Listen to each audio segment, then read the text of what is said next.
जो हम अमृत लेके आए हैं राजा परीक्षित को पिला दो, जिससे इसका तक्षक डसने से उसकी मृत्यु का श्राप था कि 7वें दिन तक्षक के डसने से आपकी मृत्यु हो जाएगी। तो उसकी मृत्यु के मुख्य उपाय के लिए कथा श्रवण करा रहे थे।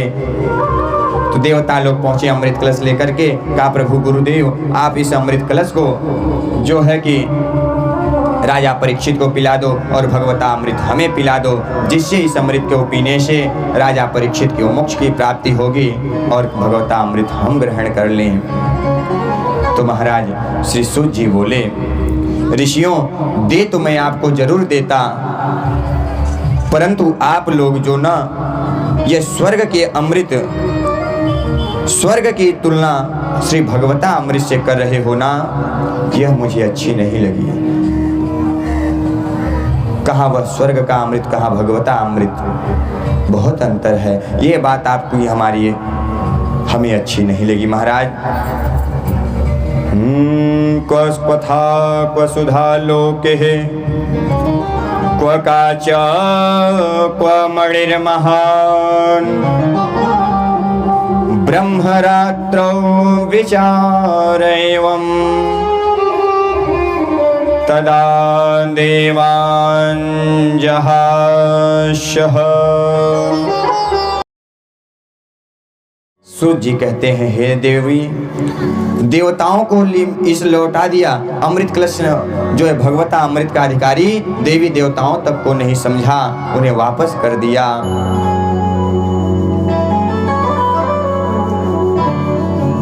क्योंकि यह गोविंद का अमृत पी करके जो है कोई 10,000 वर्षों तक जीवित रह सकता है, लेकिन जब उसके पुण्य क्षीण होते हैं, क्षीणे पुण्यम मृत लोके विशन्ति, जब मनुष्य के पुण्य क्षीण हो जाते हैं तो मानव को पुनः जीवन मरना पड़ता है और पुनः जीवन लेना पड़ता है।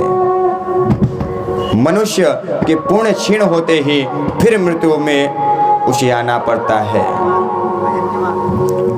इसलिए भव सागर से पार होने के लिए इस कलयुग में एक साधन है श्रीमद् भागवत कथा। आचार्य सुखदेव जी ने देवी देवताओं को लौटा दिया। तब उधर ब्रह्मा जी को पता लगा कि आचार्य सुखदेव जी देवताओं को भगवता अमृत न दे करके वापस कर दिए।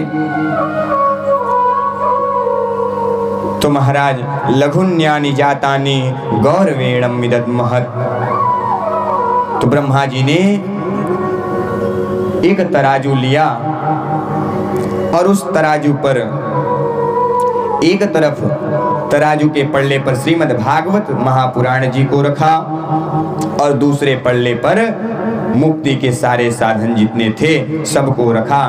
जैसे उठाया तो श्रीमद् भागवत महापुराण वाला पल्ला जो है नीचे रह गया, क्योंकि उसमें महत्व ज्यादा था, बाकी सब साधन ऊपर हो गए। कहते हैं लघुन्यानि जातानि गौरवेणम महत्। सारे वस्तुओं वाला पल्ला जो है ऊपर उठ गया और भगवत जी वाला पल्ला नीचे हो गया। तब ब्रह्मा जी ने कहा, देवों यह भागवत जो है ना कोई साधारण पोथी नहीं है, कोई साधारण पुस्तक नहीं है, ये तो साक्षात मेरे गोविंद का वांगमय प्रतिस्वरूप है।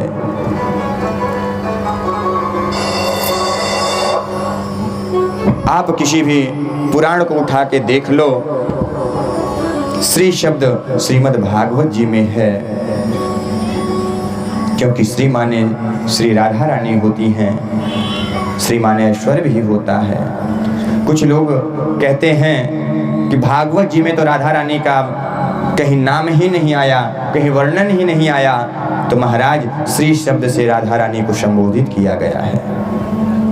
भागवत जी में राधा रानी को श्री शब्द से संबोधित किया है।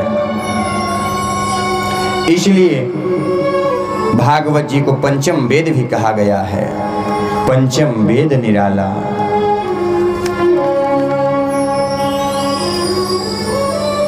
यह श्रीमद् भागवत की कथा श्री सूत जी ने शौनक आदि ऋषियों को श्रवण कराई महाराज। यही कथा सनत कुमारों ने नारद जी को सुनाई।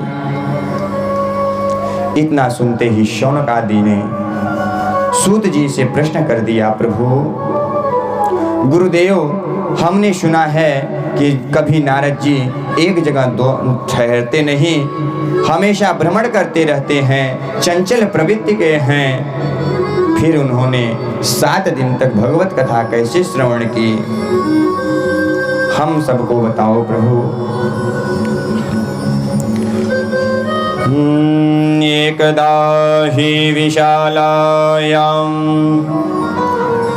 चत्वार ऋषयो मलः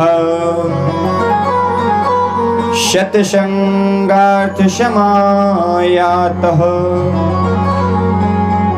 दद्रसु तत्र नारदम्। कहते हैं एकदा ही विशालायाम, एक बार विशाल बद्रीनाथ धाम में चारों सनत कुमार जी विराजमान थे। उसी बीच श्री नारद जी का आगमन हुआ। वह सनत कुमार से पूछते हैं कि नारद जी, आप इतने उदास क्यों हो, कहां से आ रहे हो और कहां जा रहे हो? क्या पूछते हैं नारद जी से सनत कुमार कि हे नारद जी, आप इतने उदास क्यों हैं, कहां से आ रहे हैं और कहां जा रहे हैं?